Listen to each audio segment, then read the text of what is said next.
ప్రశిస్తే గుర్తు అన్నారు. నిజంగా భక్తి మనకు వస్తుంది అంటే అర్థమైంది. గుర్తు ఎట్లాగంటే ఇదే గుర్తులు అన్నారు. సైన్ పోస్ట్ చేస్తున్నాడు కుట్రాలు. వాడికి కావాల్సినది అనేది ఏమీ ఉండదు, వాడు కోరినదంటే ఏమి ఉండదు, వాడికి గిట్టనిదంటే ఏమి ఉండదు, వాడికి నచ్చనిదంటే ఏమి ఉండదు,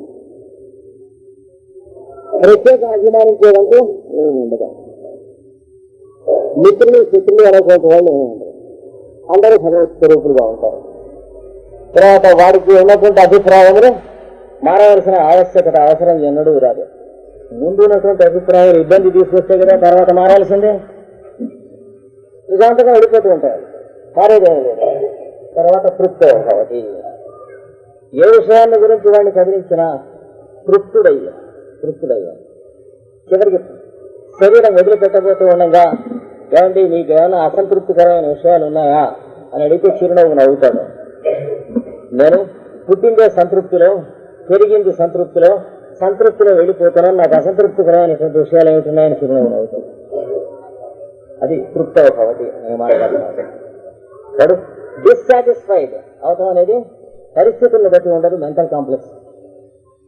ఎప్పుడు గుర్తుంచుకోండి, అసంతృప్తి దేనివల్ల ఉంటుంది? మానసిక వ్యాధి లక్షణం తప్ప చుట్టుపక్కల ఉన్నటువంటి మనుషుల వల్ల, వ్యక్తుల వల్ల, పరిస్థితుల వల్ల ఉండదు అసంతృప్తి అనేది. ఏమిటనండి ఇల్లు వెలకడలే ఉందండి, మరి మైండ్ అలా ఏడుస్తుంది. అంటే ఇంట్లో ఎవరు చూసినా ఒక దిక్కుగా ఉన్నారంటే ఎవరి పద్ధతిలో వదులుతారు. దానికేది ఒక్కడే నా మాట వినడు, నా కొడుకు అన్నాడు. నీ కొడుకు కాబట్టి దాంతో అక్కడే ఉంటుంది. నీ కొడుకులు కనుక వాళ్ళు నువ్వు వినిపించా, నువ్వు వినితే నీ మాట వినిందేవాళ్ళు. అది అసలు సీక్రెట్. ఒక్కడు నా మాట వినడు, మనలో మాట వినకపోతే వస్తున్నా భక్తి పుట్టినటువంటి వాడు తెలుస్తుంది. కొడుకులు మాటలు వినలేదనుకోండి, అది వాళ్ళకి సంబంధించిందా వీడికి సంబంధించిందా? వాళ్ళు మాట వినలేదని వీడు మనసు చెడగొట్టుకుంటాడు. ఆ పూలే ఎవడో బుద్ధి లేని వాడు చేస్తాడు, కానీ ఎదుటివాడు మాట వినలేదని తన మనసు చెడగొట్టుకునేది, తను నిద్ర లేకుండా చేసుకునేది. మాట వినంది వాడును నిద్ర లేకుండా తాను చేసుకునేది అంటే ఇంకెందుకు? అంటే దెబ్బ తగిలింది ఒక చోట, తప్పు చేసింది ఒక చోట అన్నాడు వాడు. దశకంఠుడేమో సీత ఎత్తుకుపోయాడు, బంధనమేమో సముద్రాన్ని తగిలిందని. పాపం ఎవడో ఏదో చేస్తాడు, ఎవరికో ఏదో అవుతుంది రాయని. రావణాసురుడు ఎత్తుకుపోయాడు సీతని, సముద్రాన్ని బంధించాడు. చూడండి ఎలా ఉంటుంది. కనుక భక్తి వచ్చినటువంటి వాడి యొక్క లక్షణం ఇది. దీన్ని బట్టి భక్తి వీడికి ఉన్నది అని చెప్పి తెలుసుకోండి. అంతేగాని ఎంత గట్టిగా భజన చేస్తున్నాడు, ఎంతసేపు సంకీర్తనం చేస్తున్నాడు, 3 గంటలు కంటిన్యూస్ గా సంకీర్తనం చేసి కూడా లేచి అతనాడు 2.5 గంటలే చేశాడు, ఎవరికైనా ఉంటాడు. ఇక్కడ వచ్చేది మనం ఎప్పుడు కూడా అవతల వాడికంటే వీలైనమాట. ఒకవేళ అంత ఎక్కువసేపు కనుక మనకంటే నుంచి చేసేట్లుగా ఉంటే అక్కడ మనుషుల్ని పంపించి, గుండాల్ని పంపించి దండిస్తానంటాడు. మరి భక్తి అంట భక్తి కలిగినటువంటి వాడికి లింగములు అంటారు, అంటే చిహ్నములు. అవి నారదుడు ఇక్కడ ఇచ్చాడు. మళ్ళా రేపు చూద్దాం దీని గురించి. స్వస్తి ప్రజా పరిపాలయ న్యాయేన మార్గేణ మహీం నహీష ఓ బ్రాహ్మణేభ్య శుభమస్తు నిత్యం లోకా సమస్తా సుఖినో భవంతు. లభించినట్లయితే ఉండేటువంటి లక్షణములు లేక చిహ్నాలు చెప్పారు. భక్తుల గురించి వివరిస్తున్నాము. దాన్ని పరమ ప్రేమ యొక్క స్వరూపముగా తెలుసుకోవలసినది అని ప్రతిపాదన చేసి, అది ఎన్నటికీ మారనటువంటి అనుభూతి కనుక అమృత స్వరూపముగా కూడా ప్రతిపాదన చేశారు. దేన్ని పొందిన తర్వాత జీవుడు సిద్ధుడవుతాడో, జీవుడు సిద్ధుడైతే ఏమవుతాడో అని ప్రశ్నిస్తే 2 సమాధానాలు వస్తాయి. సిద్ధుడైతే సిద్ధులు పొందుతాడు, వాడికి చాలా సిద్ధులు వస్తాయి అని కొంతమంది సమాధానం చేస్తారు. సిద్ధుడు అయినట్లయితే అంతర్యామి అవుతాడు అని ఒక సమాధానం. ఆ మొదటి సమాధానం ఇచ్చిన వాళ్ళు ఆ జన్మకి సాధనకు పనికిరారు. ఈ 2వ సమాధానం ఇచ్చినటువంటి వాళ్ళు పుట్టుక చేత ఆ జన్మకు పనికొస్తారు. అది అంటే కొండను మోగించి చూసి ఆ శబ్దం చేత ఇది పనికొస్తుందో పనికిరాదో తెలుసుకున్నట్లుగా ఇలాంటి వాటికి మనం ఇచ్చేటువంటి సమాధానాలను బట్టి మనం ఈ జన్మలో సాధనకి అంటే వీళ్ళు చెప్పినటువంటి సాధనకి పనికొస్తామో పనికిరామో అనేటువంటి తెలుస్తాం. ఇంకా చాలా రకాల సాధనలు ఉన్నాయి, దాంట్లో ఏదో దాంట్లో పనికొస్తాం అనుకోండి, అవి కావు. ఏదైతే పతంజలి గాని నారదుడు గాని బాదరాయణ వ్యాసుల వారు గాని చెప్పినటువంటి పరమ భాగవత మార్గం అయితే ఉన్నదో దానికి పనికొస్తామో పనికిరామో అంటే ది రైట్ రాయల్ పాత్. కనుక సిద్ధుడు అంటే సిద్ధులు పొందినటువంటి వాడు అని సమాధానం ఎవరైతే ఇస్తారో వాళ్ళు ఆ జన్మకి సిద్ధుల కోసం అని చెప్పి కంటాలు పడుతూ ఉంటారు. అందులో వచ్చేవి లేవు, పెట్టేవి లేవు. ఎవరి ద్వారా అయినా సిద్ధులు వచ్చినాయంటే వాళ్ళ సాధన వల్ల రాలేదు, వాళ్ళ ద్వారా పరోపకారం జరగటానికి ప్రకృతి అంతర్యామి యొక్క అనుగ్రహం చేత వాళ్ళ ద్వారా వ్యక్తం చేసుకుంది. కానీ ఎవరికి సాధించి సిద్ధులు తెచ్చుకున్నటువంటి వాళ్ళు ఇంత మటుకు సృష్టిలో లేరు. ఎవరన్నా ఉన్నట్లయితే మనం ప్రస్తుతం కొత్తగా నేర్చుకున్నాం వాళ్ళ దగ్గర. ఇది ఓపెన్ గా మీరు చెప్పచ్చు మైకుల దగ్గర అక్కడ సాధించి సిద్ధులు పొందిన వారు లేవు అని. ఎవరి ద్వారా అయినా కానీ మహిమలు మొదలైనటువంటి వ్యక్తమైనాయంటే అది వారికి తెలిసి వ్యక్తమైనటువంటి కావు, వారు చేద్దామనేటువంటి దృష్టితో ఉండవు, వారి ద్వారా జరుగుతాయి. ఇది సిద్ధి. వాటిని వాళ్ళు అసలు దాని మీద దృష్టి కలిగే ఉండవు. అది సిద్ధులు అనేటువంటి మాటలు. కానీ ఇక్కడ సిద్ధుడు అనేటువంటి మాటకు అర్థం ఏంటంటే పరిపూర్ణుడు అని అర్థం, అకాంప్లిష్డ్ అనేటువంటి మాటకు. అనగా జరగవలసిన సాధన పూర్తి అయిన వాడు అని అర్థం సిద్ధుడు అనేటువంటి మాటకు పెద్దల అర్థంలో. పెద్దలు కాకుండా అడ్డగోలుగా నానా మార్గాల్లో వెళ్తున్న వాళ్ళ అర్థంలో సిద్ధులు పొందువారు సాధించేవారు అని అర్థం వస్తుంది. అది కాదు. కనుక సిద్ధుడు అవుతాడో అంటే నారదాదులు ఏ రకంగా ప్రవర్తించి జీవించి నర్తించారో ఆ రకంగా జీవించేటువంటి వాడుగా అవుతాడు. అంటే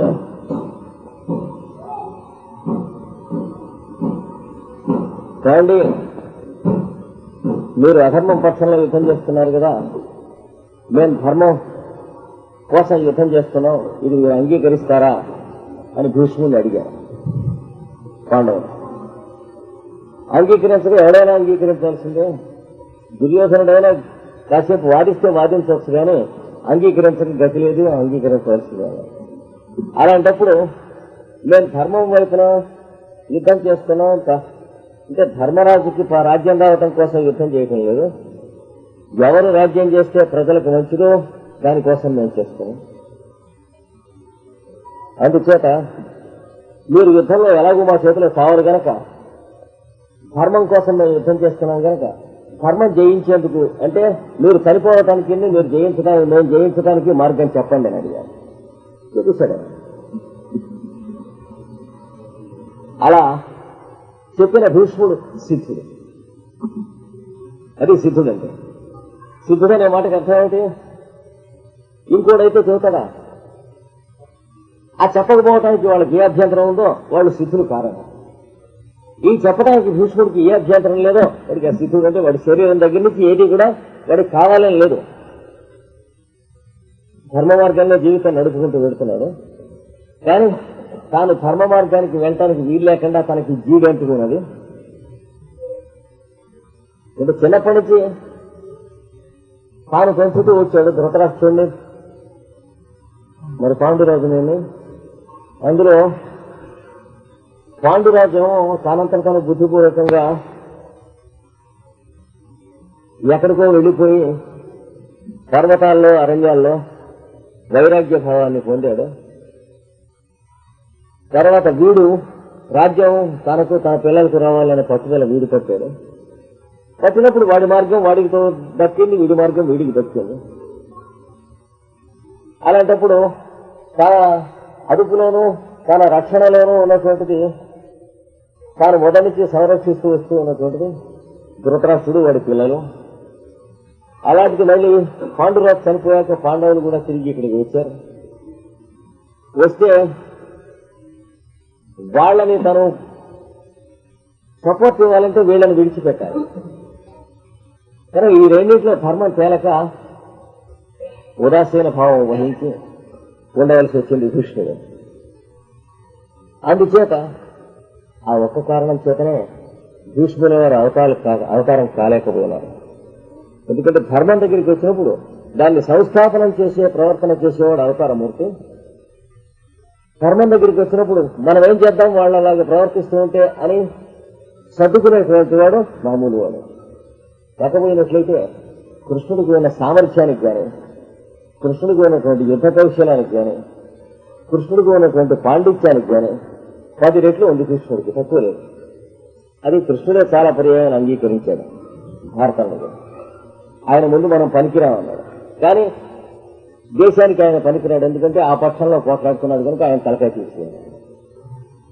అది అవతారం లక్షణం. అంటే ఎవడు తలకాయ తీసేయాలనేది మాకు అనవసరం, దానికి అడ్డం వచ్చిన వాడు ఎవడైనా సరే వాడి తలకాయ తీసేయాలని చెప్పేది. అంతేగాని ఫలానా వాడు తలకాయ తీసేయాలి అనేటువంటి వాడు మామూలు సామాన్య పామరుడు అవుతాడు.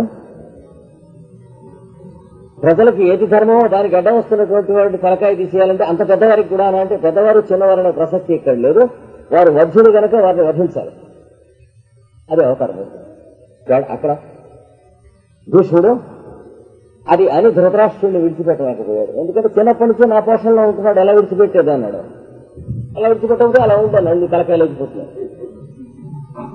అది అవతారమూర్తికి జరిగే తేడా. ఏమండి, ఇలాగా మనం చూస్తే భీష్ముడు పెద్దవాడు అవుతున్న కొద్దీ వాడికి సిద్ధుడు అయినాడు. అవతారం కాలేదు కానీ సిద్ధుడు అయినాడు.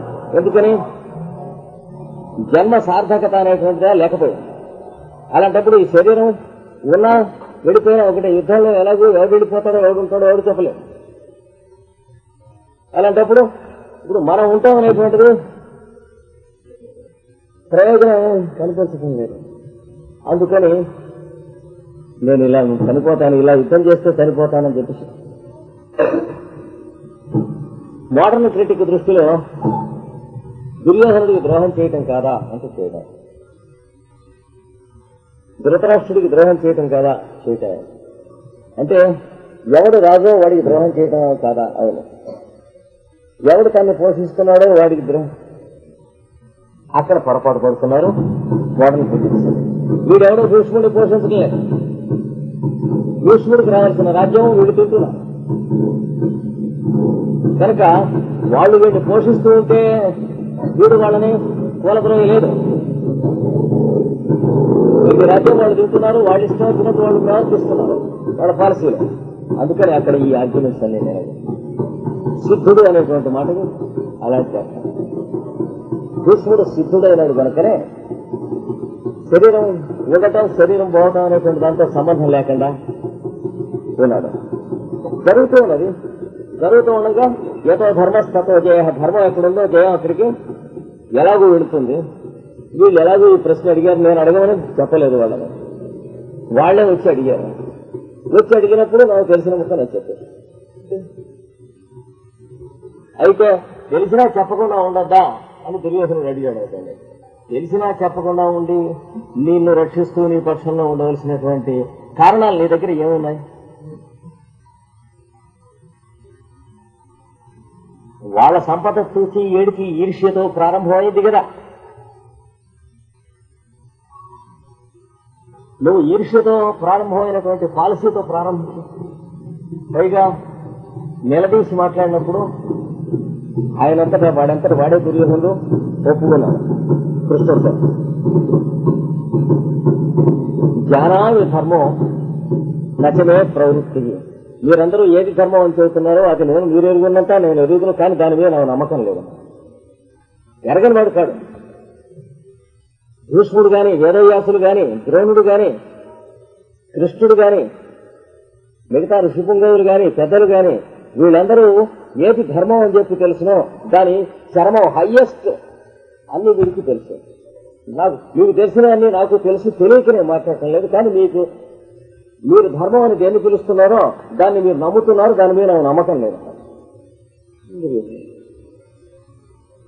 జ్ఞానామ్యధర్మో నచమే ప్రవృత్తి. మీరు ఏది అధర్మం అని చెబుతున్నారో అది కూడా నాకు తెలుసు. ఏది కూడదని మీరు చెబుతున్నారు అది కూడదనే పాయింట్ మీద నాకు నమ్మకం లేదు. మీ ధర్మాధర్మాల నిర్ణయం కూడా మీ నమ్మకం మీదే ఆధారపడి ఉంది కనుక నా ధర్మాధర్మాల నిర్ణయం కూడా నా నమ్మకం మీద ఆధారపడి ఉంది. మీ బాబుతో చెప్పుకోమను. కృష్ణుడితో దుర్యోధనుడు చెప్పిన మాటలు మహాభారతంలో ఇది. సమాధానం ఎవరైనా ఏమన్నా ఉంటే చెప్పండి. ఎక్కడ ఏ సభల్లో అయినా సరే, ఏ ఊళ్ళో ఏ దేశంలో అయినా సరే దీనికి 5,000 సంవత్సరాల కిందట దుర్యోధనుడు ఛాలెంజ్ రౌడీ అని మీద చేసి అడిగిన ప్రశ్న ఈ రెండును. నేను జానామి ధర్మో నశమే ప్రవృత్తి, జానామి అధర్మో నశమే అప్రవృత్తి.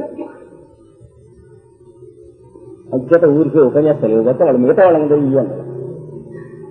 సభలో వింటున్నారు కనుక వాడు లెక్కలేదు, ఎవడూ లెక్కలేదు, తన జీవితం తనకు లెక్కలేదు. పండిపోయినటువంటి వాడు సిద్ధుడు అంటే ఎప్పుడవుతాడు సిద్ధుడు? ఒక జీవి సిద్ధుడు అవ్వాలంటే అండి జీవితం దేనికో ఒక దానికోసం అంకితం అయితే అవుతాడు కానీ లేకపోతే చచ్చి జీపెట్టుకున్నా జీవితం కోసమే బతికి జంతువులే కుక్క చావు చచ్చిపోతాడు. జీవితం కోసం బతికిన వాడు కుక్క చావు చచ్చిపోతాడు. అంటే మన జీవితం ఎంతకంటే బాగుపడాలి అని బతికిన వాడు ఎన్నడూ కూడా అధోగతిగా పోతాడు.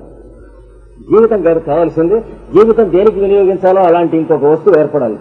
మీ ఇష్టం ఏదైనా సరే, అప్పుడు ఇంక పవిత్రం అవుతుంది. చూసారా?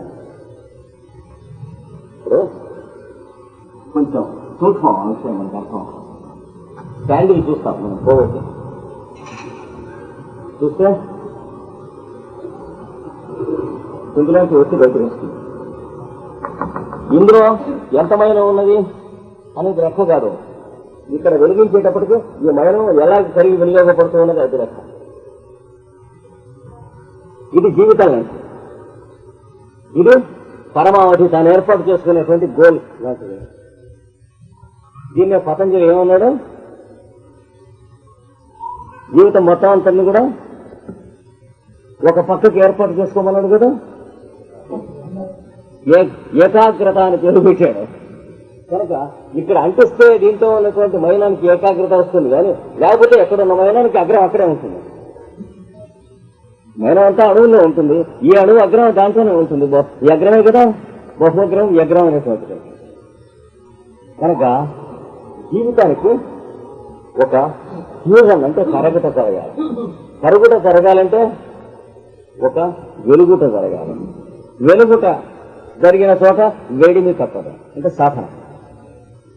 వేడిమి వెలుగు ఉన్న చోట కరుగుట అనేది జరుగుతుంది. జీవితం ఇంకో దానికోసం కరిగిపోతున్నటువంటి వాడికి ఏకాగ్రత ఉంటుంది కానీ జీవితం కోసం మిగిలినది దేన్ని సాధించుకున్న వాడికి కూడా కుక్క బతికే బతుకుతాడు. పొద్దున సాయంత్రం దాకా దిగుళ్లతో నానా గందరగోళాలతో పోతుంది. ఎలా ఉంటుందో సాయంత్రం, ఎలా ఉంటుందో రేపు, ఎలా ఉంటుందో ఆఫీసులో పిలిచి ఏం కాగితం ఇస్తారో మనకి. ఇవాళ 55 సంవత్సరాలు అన్నారు, రేపు 45 అంటే ఇప్పుడున్న వాళ్ళలో 75 మంది కుక్కరేగి వెళ్ళిపోతారు. ఏం అంటారేమో అనేటువంటి కుక్క ప్రశ్నతోనే బతుకుతూ ఉంటారు. ఎంచేత జీవితాన్ని పరమావధిగా తీసుకున్నవాళ్ళు. అలా కాకుండా మనస్సు దేని మీదకో వెళ్ళి నిలిచిపోయి దానికోసమే రాత్రి కానీ పగలు కానీ ఈ శరీరం కానీ తన కుటుంబం కానీ తాను రాత్రి పగలు తాను దేనికోసం పనిచేస్తున్నాడో ఆ పనికి రాత్రి పగలు తాను పనిచేయటం కోసం అని చెప్పి తనకు అన్నము పానీయము మొదలైనవి ఏర్పాటు చేసి ఇవ్వడం కోసం మాత్రమే మిగులుతుంది కుటుంబం. తన నుంచి కుటుంబానికి ఏమీ రావటం అనేటువంటిది ఉండదు పరమావధి అనేటువంటి కుటుంబాల్లో. పరమావధి లేని కుటుంబాల్లో ఇంట్లో ఉన్నటువంటి ప్రతి ఒక్కళ్ళు కూడా వీళ్ళు నాకేం చేశారు, వీళ్ళు నాకేం పెట్టారు అని వస్తుంది. అంటే ప్రతి ఒక్కళ్ళు మిగతా వాళ్ళ గురించి ఆలోచించుకుంటూ ఉంటారు. వీళ్ళు నాకేం చేశారు, నాకేం పెట్టారని. తండ్రిని గురించి కొడుకు, తల్లిని గురించి కొడుకు, తల్లిదండ్రుల గురించి కూతురు, బిడ్డల గురించి తల్లిదండ్రులు, భర్తల గురించి భార్య. ఏమిటో నాకేం చేయించారు, ఏం పెట్టారు కనుక నా పుట్టిన నుంచి నేను తెచ్చుకుని తిన్నాను కదా.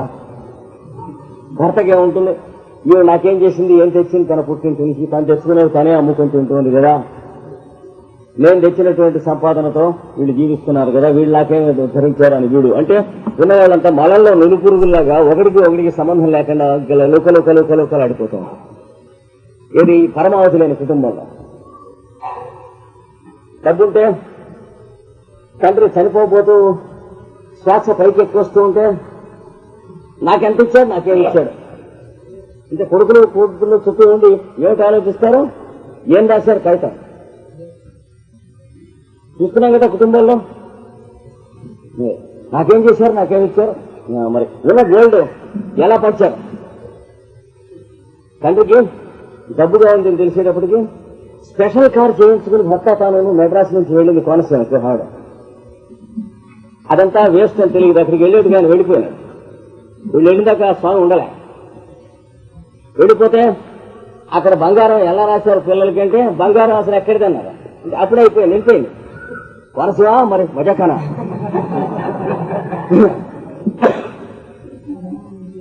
ఒక్కొక్క జిల్లాలో ఒక్కొక్క లక్షణం ఉంటుంది. శ్రీకాకుళం జిల్లా అంటే కోర్టు వ్యవహారం, కోనసీమ అంటే బంగారం కానీ ఆస్తి కానీ ఎదుటివాడికి కనిపించకుండా చేసేటువంటి ఇంద్రజాలం ఎంతన్నా సరే. అటు ప్రకాశం జిల్లా అంటే ఒక కోర్టు 2 కోర్టులు అయిపోయినాయి, అంటే ఈ చేత్తో 5-6 సంతకాలు, ఈ చేత్తో 5-6 సంతకాలు చేసేసారు. విశాఖపట్నం జిల్లా అంటే భార్య పిల్లలు భర్తలకు అక్కర్లేదు, తాగి పడి ఉంటారు, లేదా ఆఫీసులో చీట్ల ప్యాకాడుతూ పడి ఉంటారు. వీళ్ళు బజారుకి కానీ కూరలకు కానీ మందులకి మాకులకు కానీ వీళ్ళే తంటాలు పడుతూ ఉంటారు. అంటే మోస్ట్ ఇర్రెస్పాన్సిబుల్ డ్రంకర్డ్ మెంటాలిటీ మెల్స్. అంటే ఒక్కో జిల్లాకు ఒక్కో లక్షణాలు ఉంటాయి. సమస్య ఏమో పిల్లాడికి తగ్గటం లేదు, మీ వారిని ఒక మాట తీసుకురా మాట్లాడదామంటే మా వారు తీరదండి అండి హాడ. That is Vizag mentality. అంటే వేల్స్ డ్రంకర్డ్ మెంటాలిటీ ఎక్కువ మందికి. అంటే భార్య పిల్లలు అనేటువంటి పరమావధి లేకపోతే కనీసం వాళ్ళ మీదైనా పరమ ప్రేమ అట్లా ఉంటుంది. అసలు ప్రేమ అదే అన్నం ఉంటే కదా తర్వాత పరమాన్నం. మీరు పరవాన్నం వండుకుంటారా అనేది అసలు అన్నం లేక తెస్తుంటే పరవాన్నం ఏంటి అన్నట్టు వాడు ఎవడో. ఇది రామరాజ్యం, అన్నం లేక తెస్తున్నాం పరవాన్నం ఏంటి అన్నాడు. మరి అందుకని సిద్ధో భవతి అనేటువంటి మాటకి లైఫ్ ఇంకొక దానికోసం డెడికేట్ అయినటువంటి వాడికి, జీవితం ఇంకొక దానికోసం అంకితమైనటువంటి వాడికి ఇంట్లో ఉన్న నలుగురును ఒకళ్ళ కోసం ఒకళ్ళు జీవించడం అనేది అప్రయత్నంగా సిద్ధిస్తుంది. అది లేకుండా ఉన్న వాళ్ళకి ఎంత ఎడ్యుకేషన్ ఉన్నా సరే, అది లిటరసీ కింద ఉంటుంది కానీ ఎడ్యుకేషన్ కింద మిగలదు. ఒకళ్ళని గురించి ఒకళ్ళు మాట్లాడుకుంటూ ఉంటాం, ఆలోచిస్తూ ఉంటాం, ఇది తప్ప ఇంకోటి ఏం మిగలదు. చూసారా, ఎంత ఎడ్యుకేట్ అయినా సరే ఒకళ్ళ ఆప్షన్స్ లో వాళ్ళని గురించి ఇంకో ఇద్దరు మాట్లాడుకుంటాం అనేటువంటి వ్యాధి ఎవరికి నశించదో వారికి యోగాభ్యాసం కానీ, భక్తి కానీ, యోగ సాధన కానీ, పరబ్రహ్మమును గురించి కానీ వేస్ట్ టైం వేస్ట్. మీకు ఏదైనా చెప్పదలుచుకున్నప్పుడు నేను మీతో చెప్పడం, మిగతా వాళ్ళతో చెప్పకుండా ఉంటాం చేతవాలి. నాకేదైనా మీరు చెప్పదలుచుకున్నప్పుడు నాతో చెప్పడం, మిగతా వాళ్ళతో చెప్పకుండా ఉంటాం నేర్చుకోవాలి. మిగతా వాళ్ళు వినకుండా చెప్పగలగటం నేర్చుకోవాలి. అలా కాకుండా మీరు ఒక్కరితో అది ఎత్తకుండా మర్యాదగా ఉండి మిగతా రోడ్డు మీద నుంచుని ఏమిటండి ఇది ఎలా చేస్తాడో, ప్రశ్న వీడి బిహేవియర్ బాగలేదు ఇంకా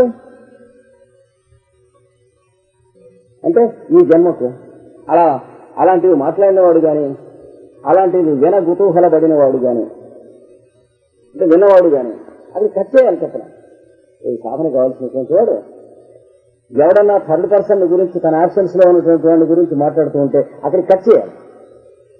కట్ చేసేటువంటి మెంటాలిటీ అలవాటు అయిన వాడికి ఆ జన్మలో సాధనకు అవకాశం ఉంది, లేకపోతే ఆ జన్మకు సాధన లేదు. తీసుకోవాలి. వెంటనే ఏం చెప్పాలి, ఏమండి అదేదన్నా నిజంగా మీకు ఒక పాయింట్ ఉన్నట్లయితే అది వారితో చెప్పండి, పనికొస్తుంది, నాతో కాదు అని చెప్పాలి. అప్పుడు గడ్డెట్టినట్లయితుంది. అంతే కదా. ఈ చెప్పాలి. ఇది ముందు ప్రిలిమినరీస్, అంటే గడ్డి దోచేసేసినట్టుగా చేస్తే గానీ అక్కడ కూర్చొని ఏదన్నా మనం సాధన చేసుకుంటానికి వీలు లేదు. ఇక్కడ ముళ్ళు తేళ్లు పాములు ఉంటే సాధన దిక్కుమాలి బుర్ర నిండా. కనుక సిద్ధో భవతి అనేటువంటి చోటుకి వచ్చేటప్పటికి వాడు సిద్ధుడు అవుతాయంటే ఇవన్నీ వెళ్ళిపోయినటువంటి వాడు సిద్ధుడు. ఇవి ఉండవు. ఒక పరమావధికి వెళ్ళినటువంటి వాడు జీవితం. భీష్ముడు ఏం చేశాడు, ధర్మం ఏదో చేతనైన స్వధర్మం సాధించుకున్నాను అంటే తండ్రి మళ్ళీ పెళ్లి చేసుకుంటానంటే దానికి కావలసినవి చేశాను. ఎందుకు చేయగలిగాడు, తనకు కావలసినవి ఆ వయస్సులోనే ఏదీ లేవు గనక. పెళ్లి చేసుకునే వయస్సులోనే తనకు రాజ్యం గాని భార్య గాని కావలసిన వాడు కాడు గనక చేశాడు. కానీ ఇంకెవరిని చేయమంటే చేస్తాడండి? అప్పుడున్న వాళ్ళు కానీ ఇప్పుడున్న వాళ్ళు కానీ తండ్రి రెండో పెళ్లి చేసుకుంటాను అంటే ఈ వయసులో నీకు పెళ్ళంటూ సచ్చినట్టు బదుందంటాడా లేదా అనడా? లేదా ఇంకోటి అడుగుతాడు 20th century వాడైతే, ఈ వయసులోనే నీవు పెళ్ళంటే అంత ఏడుస్తున్నావు అంటే నా వయసులో నేను ఎంత ఏడవాలని చేత నువ్వు కావాలంటే నువ్వు చేసుకో, నేను నా పెళ్లి నేను చేసుకుంటాను అంటాడు. అంటే హ్యూమన్ లాజిక్ చాలా స్కౌండర్లెస్ గా ఉంటుంది కదా బయలుదేరం. అలాంటిది ఎక్సెప్షన్స్ వీళ్ళు కృష్ణుడు మొదలైనటువంటి వాళ్ళు. అంటే హ్యూమన్ లాజిక్ పక్కకు లాగేసి పైకి వెళ్ళిన వాళ్ళు. అంటే కామన్ ఎర్రడ్ ఆఫ్ హ్యూమానిటీ అంటే మానవుల కన్నా నిర్మలమైనటువంటి స్థితిలో జీవిస్తూ ఇది అంటనటువంటి పద్ధతిలో బతికినవాడు. అలా బతకటానికి ఆయనకి ఏ అగ్ని ఆ మైనపోతిని అంటించింది అని అంటే సర్వాంతర్యామి అనేటువంటి అగ్ని అంటించింది, ఈశ్వప్రేమ అనేటువంటి అగ్ని అంటించింది. దానికోసమే తండ్రి కోసం ఆయన చేసినటువంటి ప్రయత్నం. తర్వాత ఆయనకి సర్వానికి సమీకరణంగా ఆల్ సొల్యూషన్ కింద శ్రీకృష్ణుడు కనిపించాడు. ఆయన జీవించినటువంటి విధానము, ఆయన నడుపుతూ ఉన్నటువంటి పద్ధతి, జగద్వ్యూహము, పాలిటిక్స్ దగ్గర నుంచి అప్పుడు ఉన్నటువంటి దేశ రాజకీయాలు, పక్షములు, వీటి దగ్గర నుంచి పరాగతి అంటే మోక్ష మార్గం దాకా ఒకే తాటి మీద ఆయన నడుపుతూ ఉన్నటువంటి స్థితి అర్పణ చేసేసాడు మనం. కనుక అక్కడ ఉన్నదంతా కూడా అక్కడ ఉండి ఇదంతా ఉరికే మామూలుగా నడుస్తుంది. శరీరం తిరుగుతూ ఉంది. దానికోసం క్యాండిల్ తిప్పుతూ ఉంటాం చూడండి. చీకట్లో క్యాండిల్ ఎందుకు తిప్పుతాం? ఉట్టి క్యాండిల్ తిప్పుతామా, అంటించుకుని తిప్పుతామా? కరెంట్ పోయింది, ఫ్యూజులు పోయినాయి.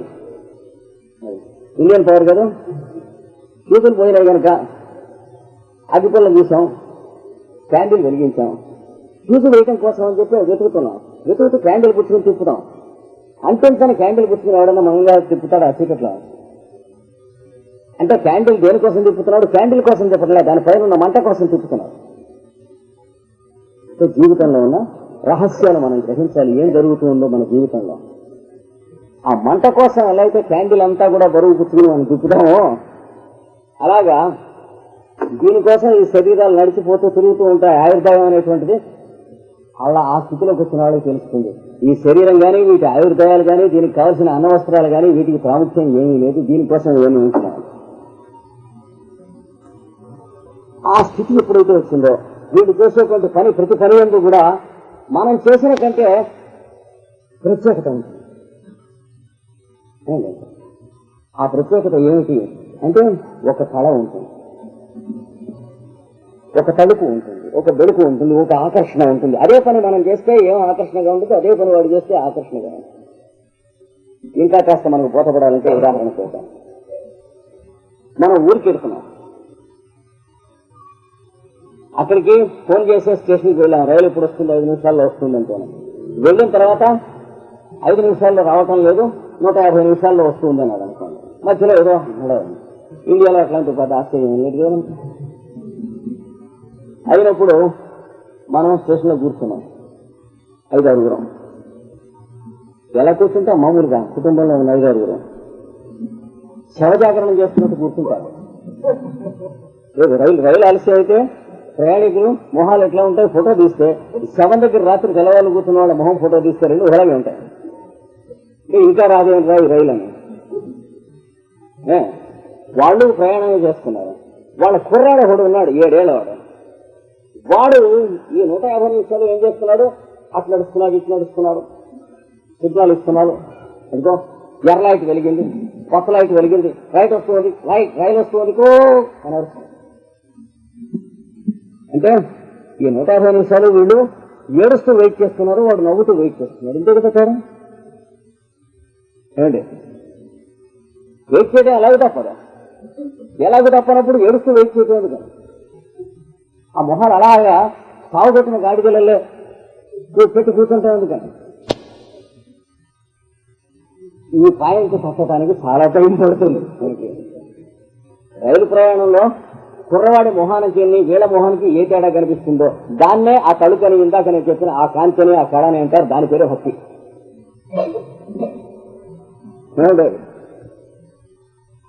వీడు వెయిట్ చేస్తున్నాడు, వాళ్ళు వెయిట్ చేస్తున్నారు, కానీ వీడు వెయిట్ చేయట్లేదు మెంటల్ గా, వాళ్ళు వెయిట్ చేస్తున్నారు. మనకి on running after once hat అని ఒక ఆర్టికల్ రాశాడు ఒక మంచి హ్యూమరిస్ట్ జీకే చెస్టర్టన్ అని, బర్నార్డ్ షాతో సాటి అయినటువంటి హ్యూమరిస్ట్, అంటే హాస్య రచయిత. వాళ్ళకి తడతాయి, ఇలాంటి వాళ్ళ తడతాయి.